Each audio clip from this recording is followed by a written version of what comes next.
Man, this thing records as soon as I get up on it. Listen, welcome in to the Friday Plan and Expand. I am your solo dolo host, Eric J. Watt Sr. the first, and we're getting ready to have a conversation, right? About coaching and some other things, and about culture and what makes a good culture. And let's see, you see my name down there, except it ain't my name, it's my wife's name. Let me shout out to you and give you a quick shout and tell you what's going on. Um, Gina Watts is my wife. I'm Eric J. Watts Sr. the first. The other half of this, if you will, that makes up the four of us. We make four of us make a whole, right? Four quarters make a dollar. Is Nikki Mills and Kevin Gilmore. We are NSC, the next step. See, I said next step. I'm adding letters where they don't belong. Next Step Collective. And we are four people, three businesses, one goal. And you can think of us like, I told them I was going to say this. I said it before when we had our event in January. Shout out to you if you were there in January when we had our soft launch, our opening event. We like the Wu-Tang Clan. If you don't know who the Wu-Tang Clan is, look them up, right? So the Wu-Tang Clan was a rap group from the late 90s, early 2000s, and they still do some touring and stuff. Back then, though, when they were fully active, it was Inspector Deck and the Jizza and the RZA and Capadonna and Raekwon and Ghostface Killah. You're like, Eric, I don't know if I want to look these cats up. You ain't got to listen to the music.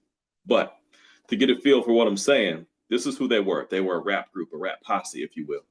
And what they did was they would record their albums together as a group. But they did something that we hadn't really seen before in rap music, at least. Each one of those cats that I named and more, because there was a whole bunch of these cats, Old Dirty, Bastard, and some more. Did I say Capadonna? Yeah, Capadonna. They then broke out to record solo album. So everybody had their group deal, right? And then everybody also had a solo record deal where they would then put out, one, two, three albums, whatever it is. So think of us like that, right? We're like the Wu-Tang Clan. Or think of maybe if you got a favorite super group that has come together, you know what I mean?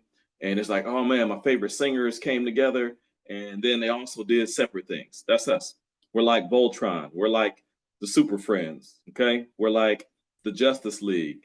And yes, even the Avengers. We're better than all them cats. It's even my shiny bald head will tell you that we are better than all of them cats. Like, really? Your shiny bald head? Yes.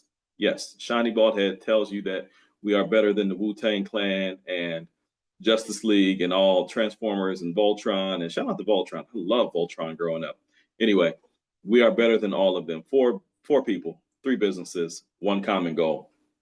And so what that means for you is you get the best of four different worlds from an individual perspective, three different worlds from our business's perspective, and then one common goal, one world, if you will, from that common theme for all of us. And this is where we thrive. It's leadership development, it's coaching, it's building productive teams, highly functional and effective teams, and it's events. So specifically, my specialty is leadership development and coaching with a prophetic edge to it, right? I'm also trained and highly skilled in experiential learning. That's what I do. So you'll get all of that if I'm coming to your place, to your business, to your team. Kevin Gilmore, youth education. He is a coach. This brother, when I tell you he loves the young folk, he loves them. He loves to invest in them. He loves to sow into their lives. He loves to do his very best to speak into them. So he is DISC certified. He is EQ certified. That brother got more certifications than you can shake a stick at, and they're all legit. And he's a good man on top of that. And when I tell you he pours out everything for his kids, he really does pour everything out for his kids. That is the students that he sows into. Very gifted man, very gifted coach. And then you've got G and Nikki, right? They are also heavily invested in the youth space, and they love the kids. Like, they love the kids. They love the kids and investing in them. They are expert event planners. And don't think like, oh man, party. They can do that too. They can rock the house for your party, no doubt. Nevertheless, hosting events and setting up everything that goes with that, from setting up the things, getting the right people on stage, getting the right, TikTok, the schedule of events together, and then laying out everything from point A to point Z that is a part of putting an event together and being a part of the event as well. They're also, they don't want me to say this, but I'm gonna say it. They are both good coaches, very good coaches. They don't like to coach. That's not really what they do, but they are good at it. And I want to shout out to all of my family, because we are family like Sister Sledge, or somebody else you can think of right now. We are family, or maybe it's Dom from, was it the Fast and Furious movies? No, I got a family. I got a family. So anyway, that's who we are. Next Step Collective. And we are here. Here is we. We are here. It's me. Just you got me today. So you got to rock with me on this thing, this journey we're getting ready to take. So I got some notes of some things I want to talk through. You are into now, a couple minutes into the Friday Plan and Expand. And you know what I just realized? Oh, no, I'm good. I did it today. See, I've been, so you getting the real and raw. This is what you get when you get with me and get with us. I've been forgetting to turn my mic on. There it is. See, I'm trying to point at it like on camera. Well, I've been forgetting to turn my mic on. Sorry if that was loud to your ears. And so I was like, oh man, let me check to see if my mic is on, because your brother, your boy, been on the mic for his own videos on my YouTube channel, and mic been off. And it's been echoey and stuff because I'm in my office at home. But anyway, the mic is on today. Shout out to me for remembering to turn my mic on and telling y'all about it on camera. Okay, so where was I? You get me today, and this is me. Whether you was gonna get me and somebody else, or me and the rest of the crew, the posse up. This is me for real. And today, this is our fourth Friday Plan and Expand specifically, and that's what I'm going to help you do. So today, what we're going to cover is the last two events that we've had. These have been online events, videos that we've produced. So me and Brad Gilmore, that's what I call him. You don't get to call him that. You can call him Kevin if he allows you to. That's up to him. But me and Kevin, or Kevin and I, kicked it off first. And I'm going to look at some of my notes here, where we talked about coaching, having coaching conversations, the power of coaching. And then Kevin and Nick hopped into building a high trust team culture. So today, on this fourth Friday, I got a whole lot of valuable content that I'm getting ready to drop on you. You ready? You ready? You ready over there? There's nobody over there, but you ready? You right there. You in the camera. You. Let me point. You ready? I know you're ready. So let's get after this thing. So April and the power of coaching conversations. That's what he and I talked about. We talked about coaching being a mindset shift and empowering others through questions, not giving solutions. Now, if you're someone who is familiar with coaching, or my style of coaching, and even some of my other teammates as well, it is, we ask questions. We don't offer very many solutions, if you will, because what we believe, and I'll speak for myself on this, what I believe is there's greatness in you. I'm not the first person to say that. If you're familiar with Les Brown, you know that Les Brown says that there's greatness in you, and there is greatness in you. And my role as your coach is to mine, M-I-N-E, that greatness that is in you and bring it out of you. Okay. So if someone is coaching you, or if you've ever had a coach, or if you've got a coach right now, and that person is giving you all of the answers, you need another coach, flat out. Eric, how can you say that without knowing my coach and they're really helping me? No, they're not helping you. They're aiding and abetting you. They're providing a crutch for you. Okay. And yeah, I'm gonna go ahead and go keep it real with this, because that's what I do. And if you are paying them, they are robbing you. Yep, I said it. If you've got a coach and all they're doing is giving you answer after answer, they are robbing you.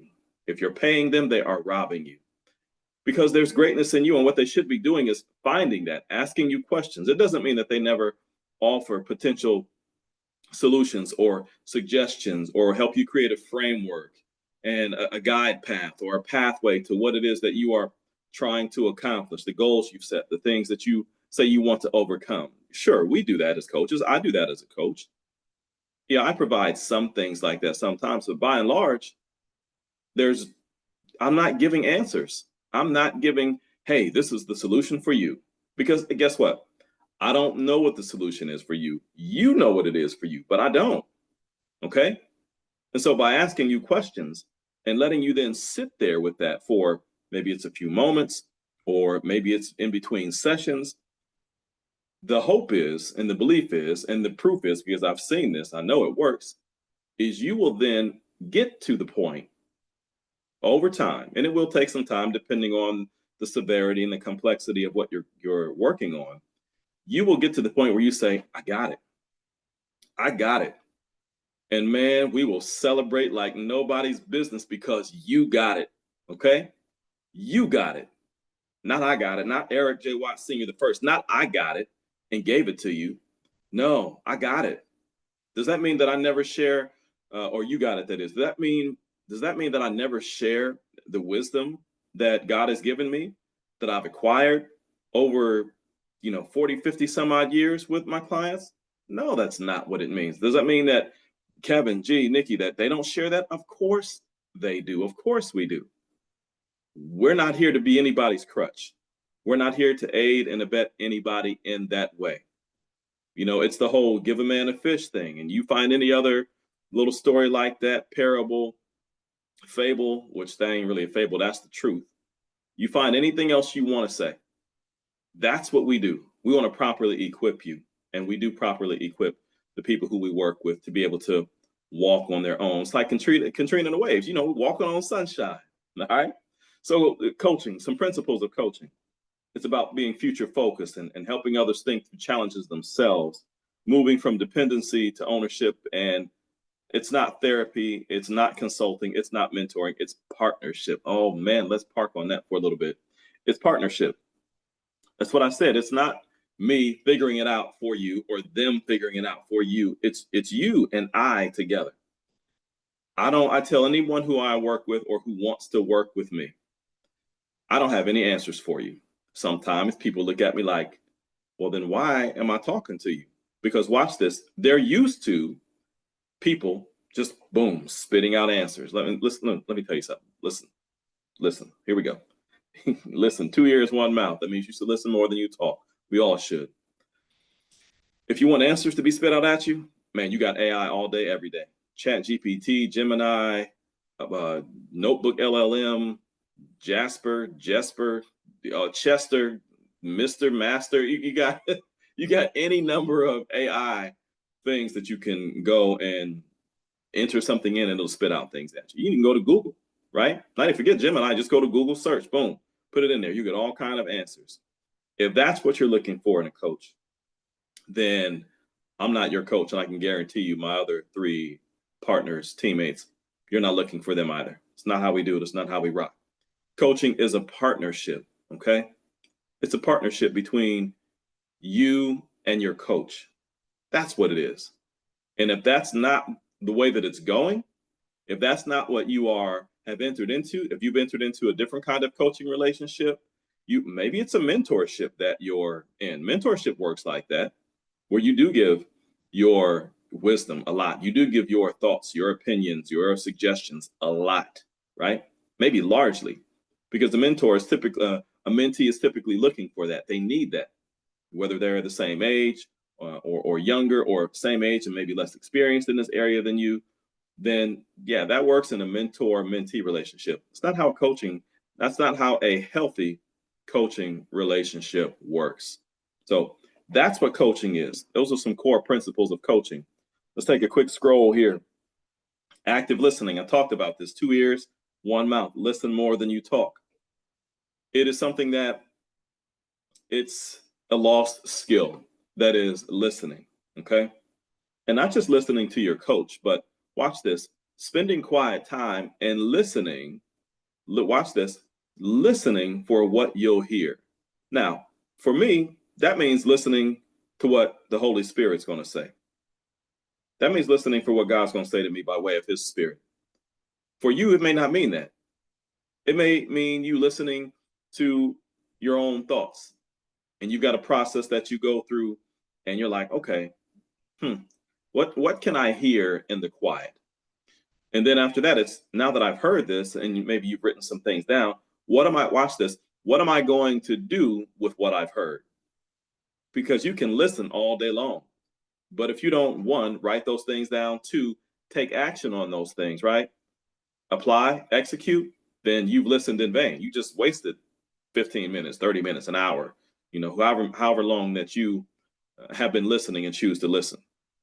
All you've done is sat there, got some good stuff, some really good stuff. But if you don't put it to work, then you've wasted your time. Shout out to Default. Stop wasting my time. Side note here.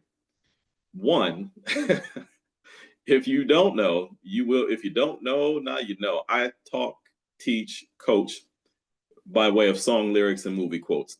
Not everything I say. Clearly, that would just be odd and weird.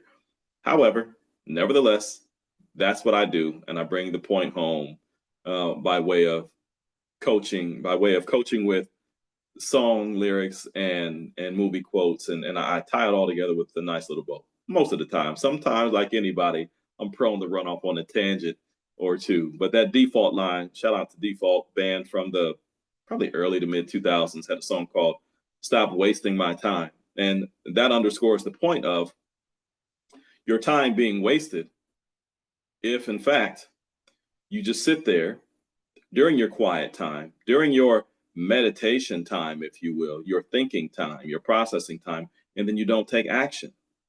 You got to take action. Listen, action, watch this, is an action word. You feel me? It is an action word. Watch this. Waiting is an action word. What, Eric? Waiting is an action word?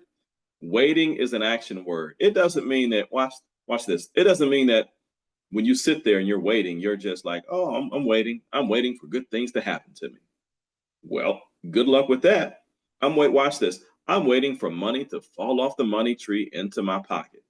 Yo, if you got a money tree, hook a brother up, because I want some of that waiting money too. Okay? I want some of that waiting money. There is no money tree. And the money ain't coming to you just because you are waiting on it. And let me be clear about this too. You can't manifest no money. I know.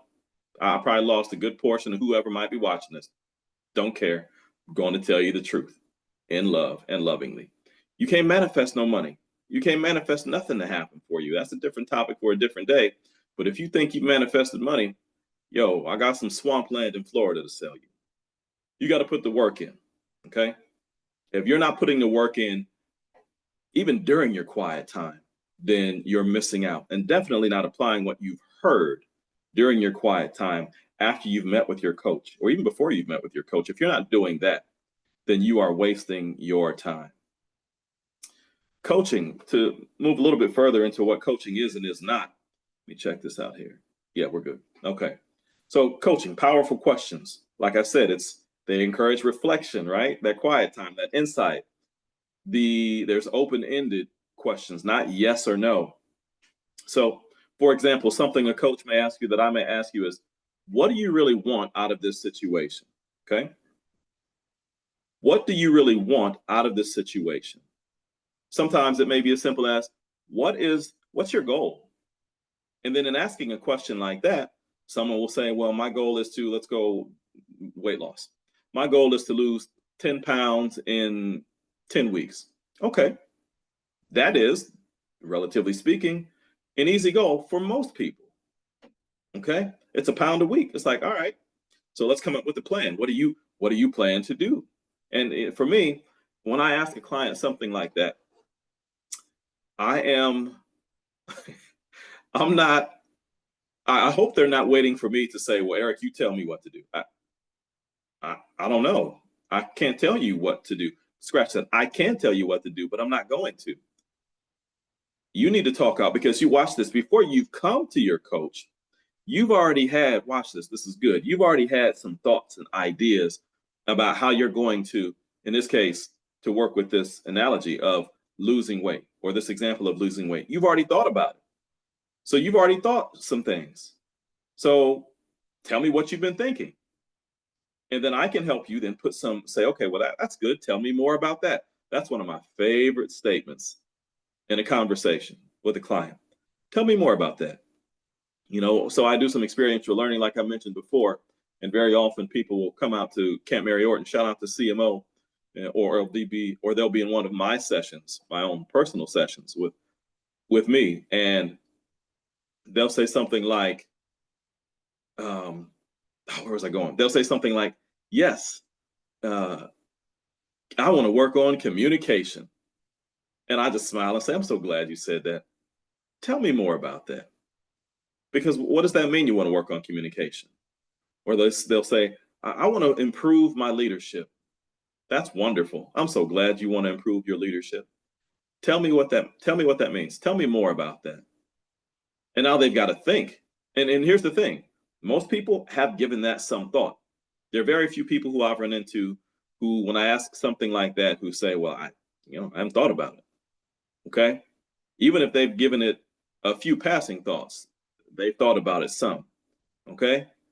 They have. And for you, you've got something that you're working on that you've thought about.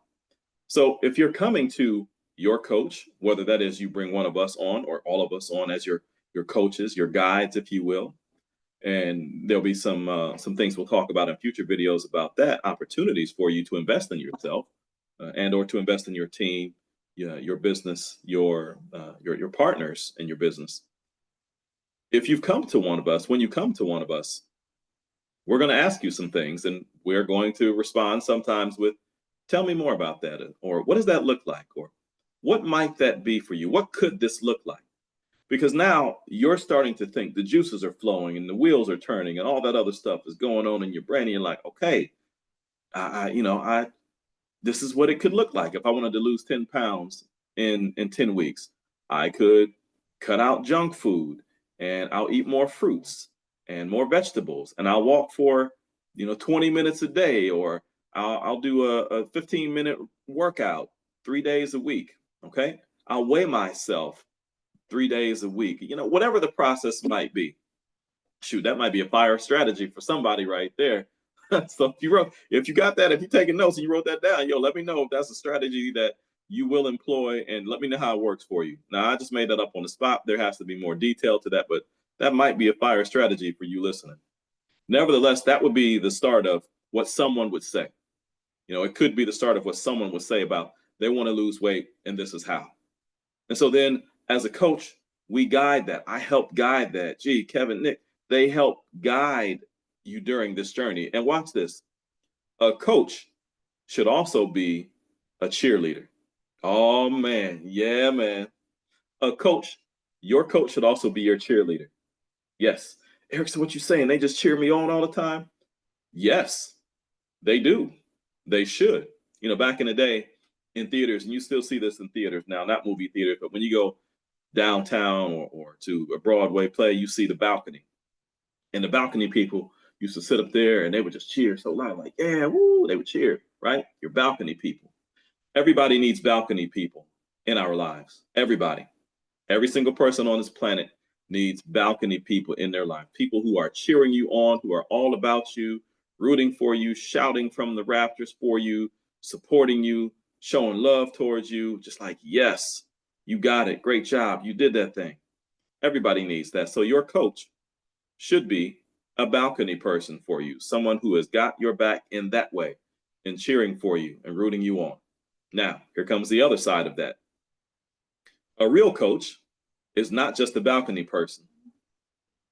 A real coach, see, you hear devices going off in my house like I'm talking to them. I ain't talking to them.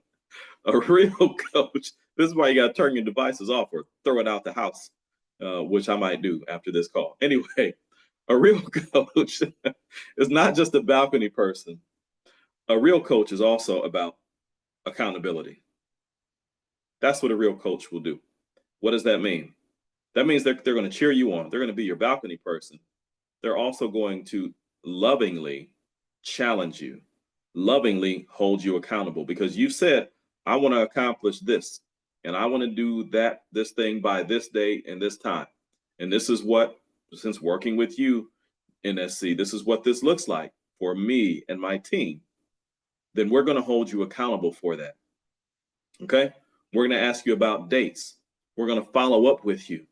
We're going to challenge you and stretch you. And watch this. At least for me, the other three may not agree with this. I'm going to say some stuff that's going to make you mad. Not on purpose. Not on purpose. I'm not trying to make you mad on purpose.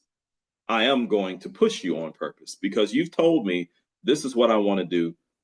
This is how I want to do it. And based on what you shared with me, I said, okay, hey, this is what it's going to take. This is how you got to let me in. This is the plan. This is how. And I'm asking you things along the way, like, okay, when we get to these hard places, because you will get to them, what can I say or do to get you going, to get you back on track?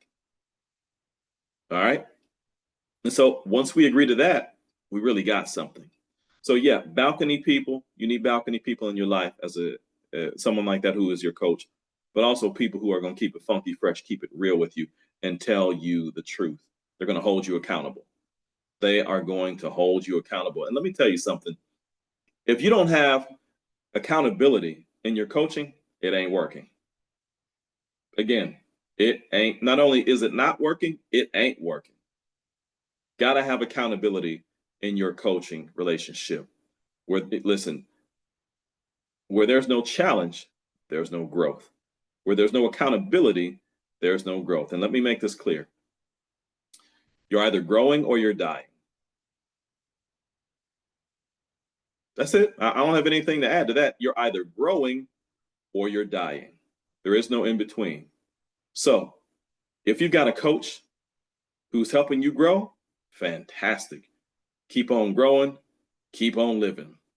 If you got a coach who doesn't take that approach, either you're growing or you're dying, and they're not coaching you that way, you're missing out. Doesn't mean that we're your coaches. We may not be. We ain't for everybody. I know I'm not for everybody. And the other three would agree. That's fine. You got to find somebody, though, who is for you, who's going to hold you accountable, who's going to be your balcony person, and is going to approach things with you from this either you're growing or you're dying perspective. That doesn't mean everything is a matter of life and death. No. When we're talking about your present, you watch this. This is for somebody overcoming the things from your past and looking for and building and planning toward the future. Yeah, you got to think like that. And this is a message for somebody. And, I told you before, I am prophetic, so I'm going to do what the Lord is telling me to do. You're letting your past pull you back. You're letting it hold you down. And as a result, that growing or dying conversation that we just had, you're dying. Not physically, not at this point. You are dying, though. That is, there are things that you could be doing that would have you thriving and growing, but you're allowing your past to hold you back, pull you down. Let me tell you something. Your past is over. Eric, it ain't that simple. I'm not saying it is. I'm not saying it is. We've all got some things we're like, oh man, back that thing is still there, and I haven't got past it yet. Many of us, if not all of us, many of us have that. So you got to get the healing you need. You got to get the resolution that you need. You've got to get to the point where you're able to say, okay, this is what I need to do in order to finally put this thing to bed. In many cases, this is what I found. It ain't even that it's the thing holding me back. Watch this. It's me. Okay? It ain't the thing. It ain't the whodunit, the people, the person. It's me. Because I'm still, watch this. This is good. I'm still dwelling on it. I'm still thinking about it. I'm still trying to live out 2015. What happened in 2015? I'm still on some, oh man, that shoulda, woulda, coulda. You didn't do it. And now you're still trying to live in the past when you're sitting here in 2025. That ain't no way to live, and certainly ain't no way to thrive. So for the person who needs that and is listening to me today, thank you for watching. Thank you for listening. You got to come out of that 2015 or whatever year it may be for you.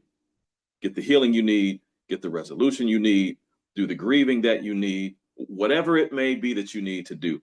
I strongly encourage you to do that so you can start growing again and not running in place. You like that? Not running in place so you can start thriving.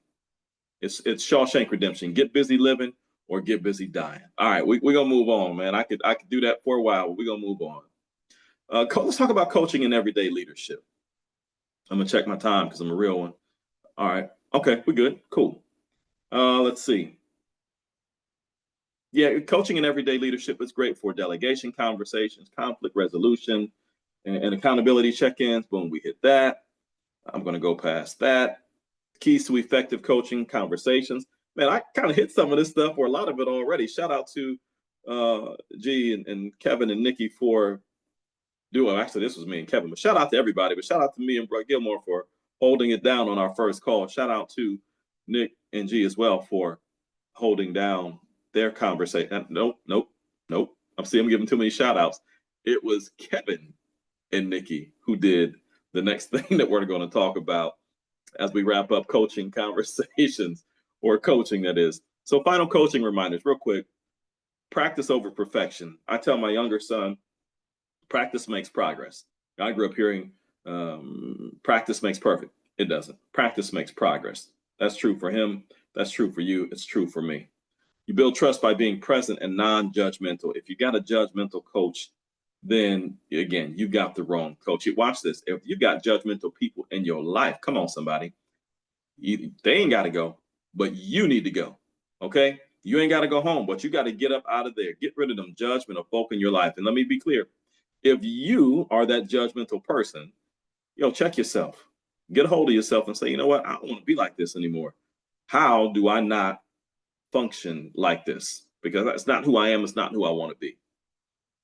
You don't need the answers or all the answers. You need better questions. I told you it's all about those questions. Shout out to Common, the questions. And finally, coaching is a gift you give someone. Time, attention, and belief. Man, time, attention, and belief. And we kind of already hit those things. We talked about belief, and the belief, that word belief makes me think about The Dark Knight Rises. So Batman is back. He's been gone for a while. He's back on the scene. He's old. He's beat up. His body is banged up. And he goes out and he leads the police force on a chase. And the police are dim-witted in this movie.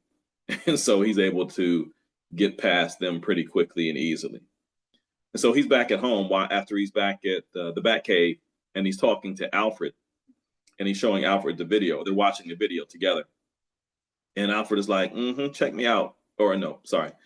Bruce is like, yo, check me out, Alfred. I did this thing. I'm back, boy.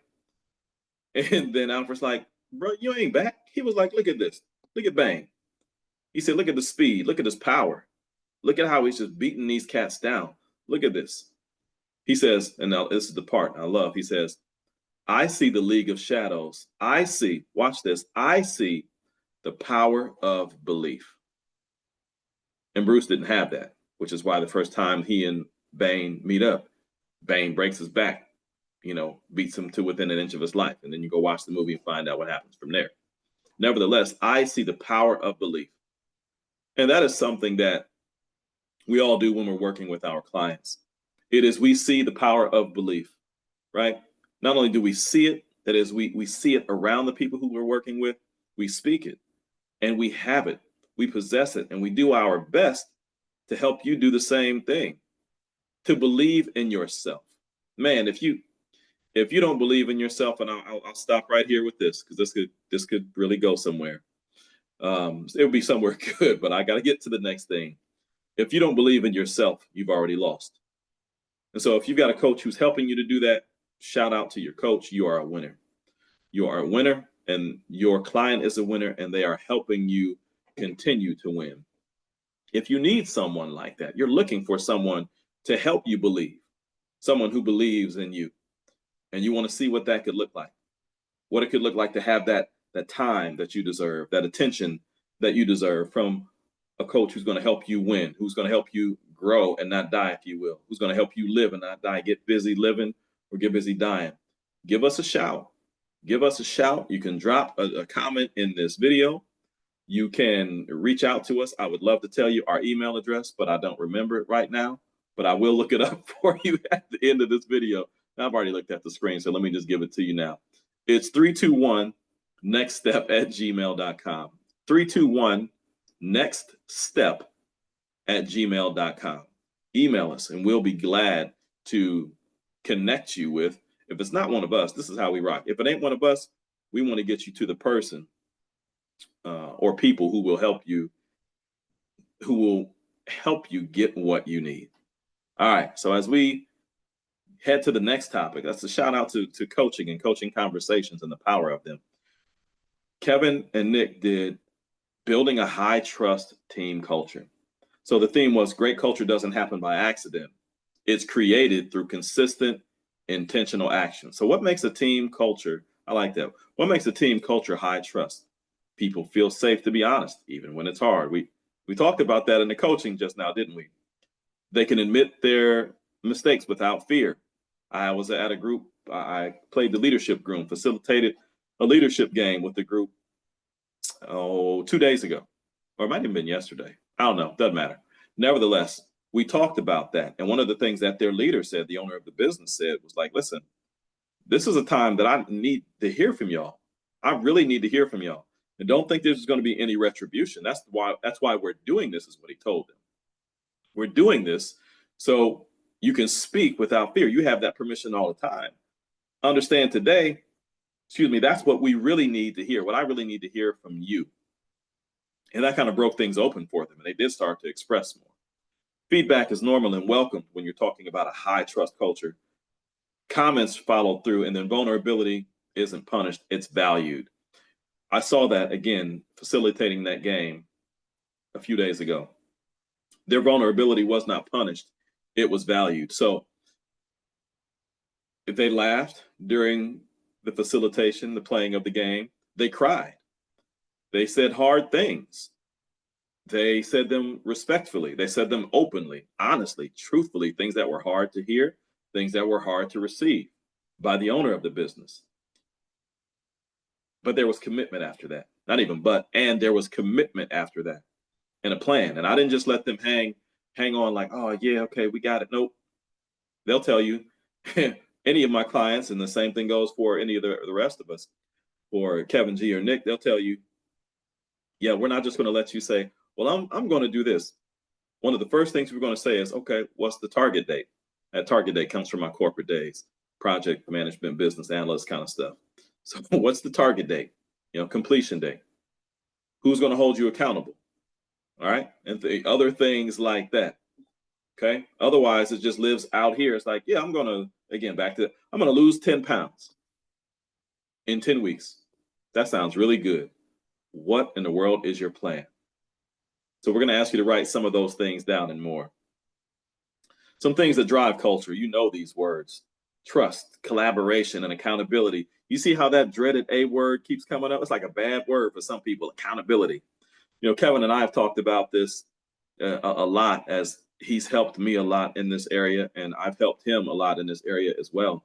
Accountability. So when you ask somebody to hold you accountable, and remember, we're talking about culture and high trust cultures and how to create those, how to foster that type of environment. When you ask someone to hold you accountable, it's not just, hey, I'm asking you to hold me accountable.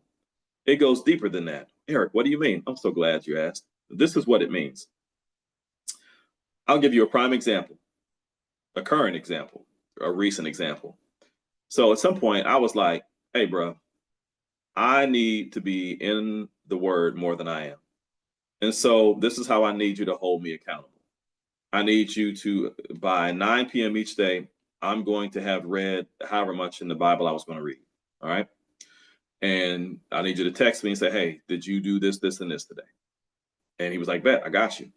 And we did that for some time until I got into the regular habit of rhythm that I didn't need him to do that anymore. And I just reached the spot where I was just like, man, I'm just not hitting it like I should. And that was, let me be clear about this and honest about this. Part of it was 99% of it was on me, right? Mismanaging my time and all kind of other stuff. There was some woe is me stuff, and that happens. But I was there, and I was like, yo, I need some help. So I reached out to my man to help hold me down and help me out and pull me up. So when you're talking about accountability and a high trust culture, you got to give specifics when you say, I want you to hold me accountable. Okay. And you as a manager, leader, and I prefer leader more than managers. Shout out to managers. I ain't knocking y'all. Talking to leaders, though, you got to hold your people accountable. And y'all need to talk about what that looks like. You got to talk about it. Because if I just said, hey, man, I need you to hold me accountable for reading my Bible more, he'd have been like, all right, cool. Now he would have pressed me more because he knows. But let's pretend that he would not have. And I just would have said that. Nothing happens. Nothing would have happened. I just would have been in the same place I was, feeling stuck like Chuck. Excuse me, feeling stuck like Chuck because there were no parameters around that. There was nothing around it. It was just a hope and a dream and a wish. Wishes are great when you're 3 and 4 and you're at your birthday party and everybody's happy and applauding and either your balcony people, right? And they're blowing out the candles. See how it all comes back? You're blowing out the candles. That's great when you're 3, when you're 4, but you ain't 3 or 4. You're 43, you're 63, you're 33, you're 23. You're something. And now you're just sitting there waiting for something to happen because you told somebody to hold you accountable, or you're supposed to be holding someone accountable, but there's no plan because you didn't ask any questions. And I know I'm kind of going back to the coaching conversation. That it's a part of the culture, though. It's still a part of creating a high trust culture. Accountability and shaping out and mapping out what it looks like is highly, highly valuable and determines whether or not you're successful in the thing that you're doing. It is. It really is. So you got to be clear. You got to tell the person, and we'll move on after this, how you want them to hold you accountable. Dates, times, specifics, what's going to get you going when you feel like you don't want to do it, when you ain't feeling it today. You have to have that conversation. And in order to create an environment, a culture of high trust, you got to have those conversations with your team, with your staff. So to wrap that part up, it's healthy accountability is respectful, not punitive. There are clear expectations and timely feedback, highly important. And then not just getting things done, but doing them well. How culture is shaped and shifted. Let's grab one of these real quick. Culture is what you allow and what you reward. What you allow plus what you reward. Yeah, I wonder what that means to you. Like what you allow and what you reward. There's an old saying that goes, if you permit it, you promote it. So what in your business, in your team, what are you permitting? Or maybe I should ask it this way. What are you promoting? Because if you're permitting it, you are promoting it. Now, man, the first time I heard that, I was like, man, that's good. I don't even know where I heard it. It may have been a sports thing. Nevertheless, what are you promoting in your business? Watch this. Are you promoting accountability and leadership? Are you promoting having hard conversations? Are you promoting a high trust culture? A low trust culture? Watch this. A no trust culture. What are you promoting? Think about that. Everyday culture builders. Model the behavior you want to see. And any one of these is going to be dope. Follow through on promises, big or small. Listen, as leaders, gotta keep your word. You gotta keep your word. Harkening back to my corporate days, man, I had so many leaders that did not keep their word. I was determined that when I became a manager, when I was in a for real title in all leadership position, don't think I'm hung up on title. I'm not. I'm just making some distinctions here because I was a leader even before I had the official title, just like you are. Some of you are. Man, I was determined that I was not going to say things and then not follow through. If I told my team I was going to do it, I was going to do it. If I told someone, an individual on my team, like, yo, I'm going to do this for you, I was going to do this for them. And watch this, even if it cost me something. And very often it did. But that's what good leaders do. Shout out to the folk who are good leaders. This ain't about me telling you how good of a leader I was. Watch this. I messed it up way more than I got it right. The point for you, though, is, and that's how I learned. The point for you, though, is as a leader, following through on what you said. When you keep your word, even to your own hurt, you are the type of leader who people say, I want to rock with her. I want to rock with him. Yeah, I want to ride with, listen, ride like bad boys for life, ride or die. I will ride with that person because they kept it real with me. They told me the truth and they followed through on what they said. They kept their word, even unto their own hurt. Let's see, feedback. We talked about that already. Let's go to mindset for leaders creating culture. You're always shaping the environment, whether you realize it or not. Oh my goodness. That is powerful. You're always shaping the environment, whether you realize it or not. In other words, streets is watching. I mean, your people, they watching. They're watching what you say, how you say it, who you say it to, when you say it, where. They watch this. They're watching what you don't say. Me and Bro Gilmore worked with some kids the other week, and we're working with some more different group, but same program this Saturday, tomorrow, as a matter of fact. And one of the things we talked about last time, and I'm sure we'll talk about again, is communication. And we made the point of body language. Like, yo, communication is 93% body language, right?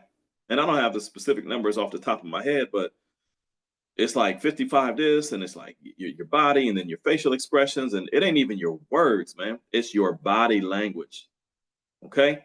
So when you think about that, and you're thinking about always shaping the environment, you got to be aware of your face. Some of you are like, oh, why did he say be aware of my face? They always telling me my face look like this, like I'm always mad. If you are always mad, then, and I don't say this lightly, you need to have a conversation with somebody and get some help. That's for real, because you shouldn't be mad all the time. No way. And if you are in a role, position, business that you are always mad, you got to talk to somebody, get the help that you need, try to figure out why you're always mad. And please don't do that by yourself. All right. Talk to a friend at least. If you got a professional that you can talk to, do that, because there ain't no way you should be mad all the time about everything. And this is coming from somebody who spent a good portion of his life being angry about various things. Some justified, some not so, right?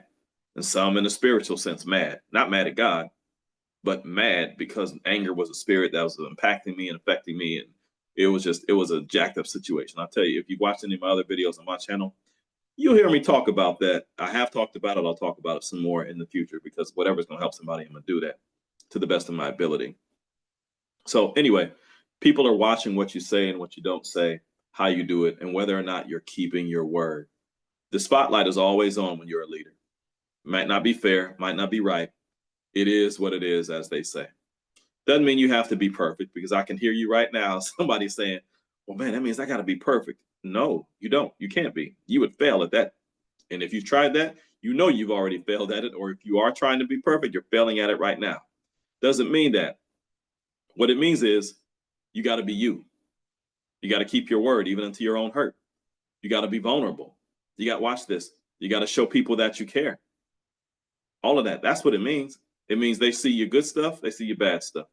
They see you when you mess it up. They see you when you get it right. And through it, watch this. Through it all, you got your head up. Oh, that's fake. That's fake. No, it ain't fake. It's like, yo, you go through the grief and the grieving process of when you've had a big failure at work or in business. At least you should. Like, man, this sucks. And yeah, I need to have my head down for a minute. You do that. You got to go through that, because if you don't, you're going to get back out there and be fake. What you cannot afford to do, though, is build your tent there.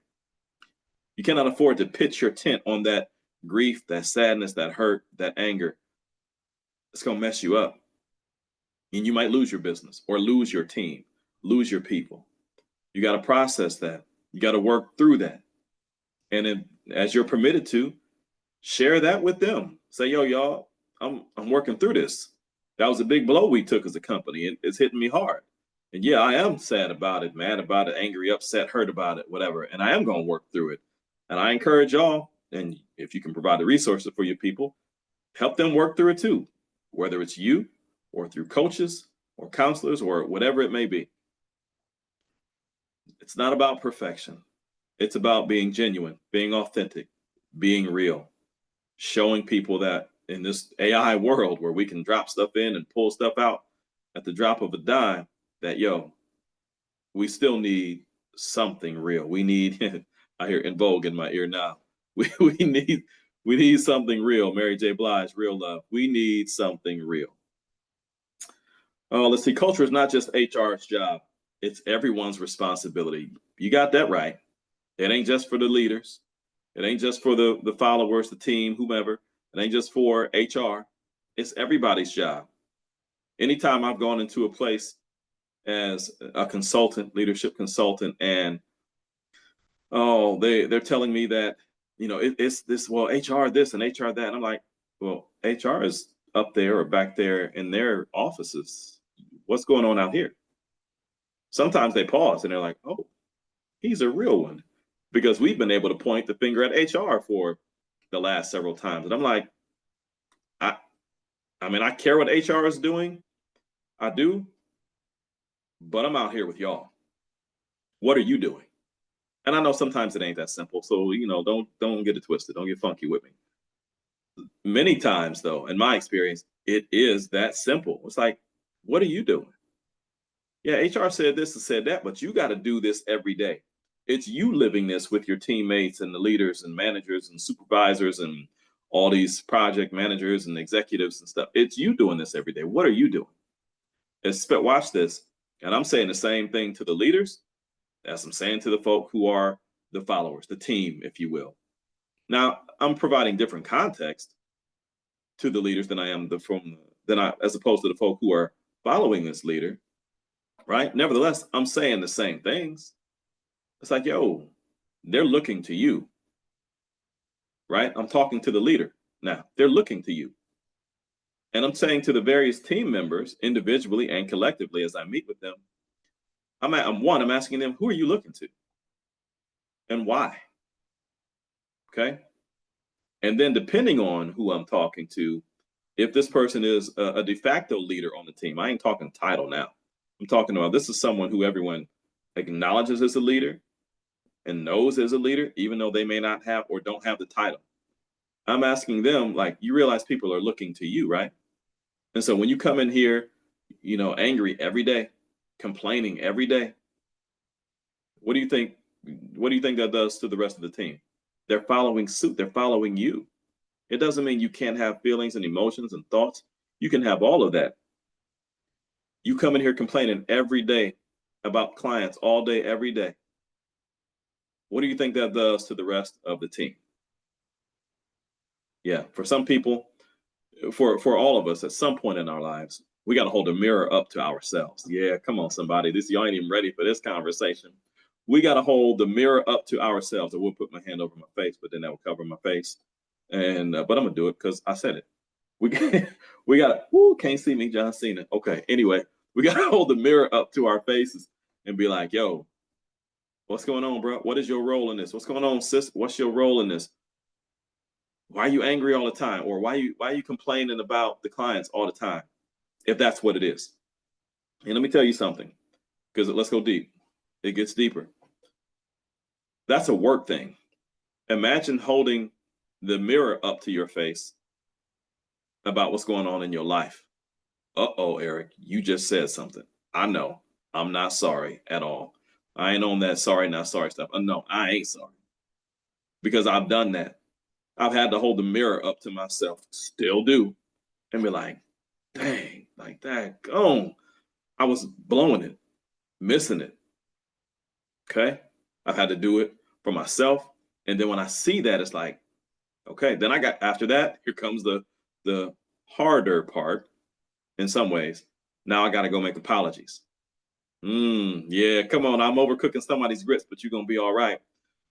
I got to make apologies to my wife, to my sons, to my business partners, to my team, whomever. I got to go and make this right. But watch this. It starts with me. Sorry if I tapped the mic right there. Nevertheless, it starts with me. It's easy to point the finger and say them, they did it. And if they wouldn't have done, I wouldn't have said it. No, it's me. It's the old gospel song. It's me, it's me, it's me, oh Lord, standing in the need of prayer. It's me. It's me. So holding that mirror up to myself and saying, yep, I got to chickadee check myself before I wreck myself. Shout You wasn't ready for that one, were you? I wasn't ready for that one. But there it is. All right, let's keep on as we start to wrap this thing up here, man. Final culture reminders. High trust cultures leads to better retention, higher engagement, more innovation, and fewer silos. That's good. I remember folk working in silos in my corporate days. Yeah, we'll leave that there. I was not one of those folks, believe it or not. I was not a silo person. I'm like, listen, we in this together. Let's get this handled. And anyway, that's enough of the war stories about then. Oh, let's see. It's not about being perfect. It's about being intentional. We talked about that. And that is every meeting, every message, every moment shapes the culture. Man, that's a good part, a good line to end on. Every meeting, every moment, every message that is shapes the culture. So think about this. What message are you sending in your meetings? When you're not in meetings? In your everyday stuff at work? Let's go deeper. What message are you sending every day in your life? At home, at work, at the grocery store? What message are you sending? Watch this. What words, do you understand the words that are coming out of my mouth? What words are coming out of your mouth? Let's go a little further. Let's back that up a little bit. We're not going to go there. We'll back that up. What's in your mind? Because that's where the words come from. What is in your mind? What's going on in your mind that you're then processing and then you're speaking out of your mouth? You know, my homie Ray Edwards says it this way: you change your words, you change your world. Changing your words starts here. Not here, here. And yes, somebody gonna come to me and say, yeah, the heart too. You're right. You got to get that head and heart to connect. And then what comes out, what is going on in here will be what needs to be going on in here. Speaking, and let me be plain. For me, that's speaking the word of God over myself, speaking it over my family. And watch this, because I can speak it all day. Okay? Believing it. Oh my goodness. Yeah, we ain't got but a few minutes left, and I ain't got time to go into it like that. You can speak something all day, but if you don't believe it, you've already lost. You can go back to the Batman thing we talked about a few minutes ago. He was speaking stuff to Alfred like, yeah, Alfred, look what I did. But the police, I did them, I led them on a chase and I beat a couple dudes up. And Alfred is like, that's great, bro, but you don't have no belief.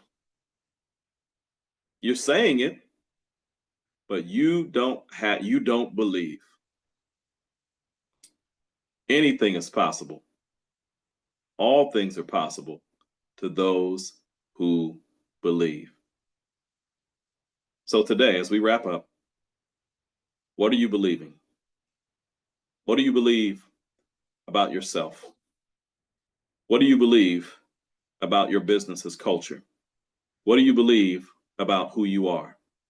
What do you believe about your life? What do you believe about your next step? What do you believe about what's in store for you? Watch this.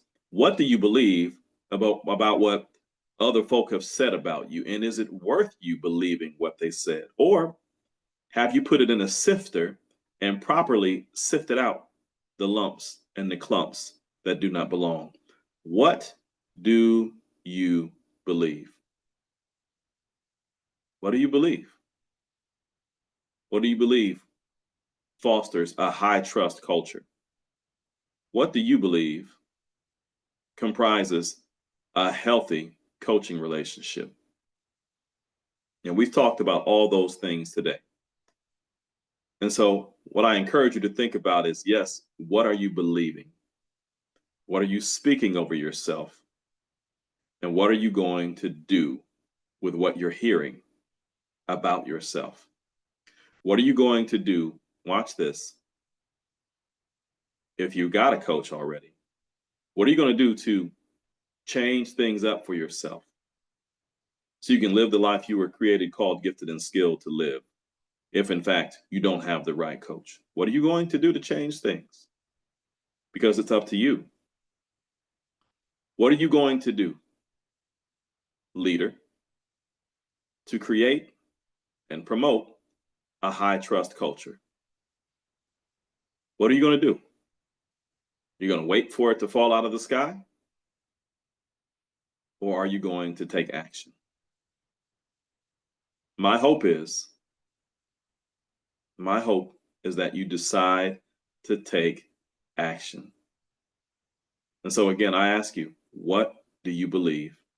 And finally, what are you going to do about it? Listen, this was fun for me. It's always fun for me. I love to do this. I love that I get to do this. Shout out to God for allowing me to do this and speaking through me as I've done this today. This was the Friday Plan and Expand. I am Eric J. Watts Sr. I am 1/4 of the Next Step Collective. Drop us a line, drop us some comments in there. If you drop your key takeaway in there. If you stay with me till the end, shout out to you for rocking with me till the end as my voice starts to kind of fade, but it's okay. I drink a lot of water, so it'll be fine. Drop a takeaway in the comments if you stayed with me till the end and say, Eric, I was with you till the end. All right. You can email us at 321@nextstep. Nope, that ain't it. 321 Next Step Collective at Gmail. I'm gonna get it right one day. 321 Next Step Collective at Gmail. Let me also promote, and I should have done this earlier, but it's cool. Let me also promote our May 2nd event. It is $29. You will see more about that in the description for this video. It is a virtual event. You want to be there. I'm telling you, you want to be there. And I think that's it for today. All right. My name is Eric J. Watt Sr. It's been a pleasure serving you today, talking to you. I'll talk to you soon. Until next time, may God's face shine on you and his favor surround you like a shield. Peace.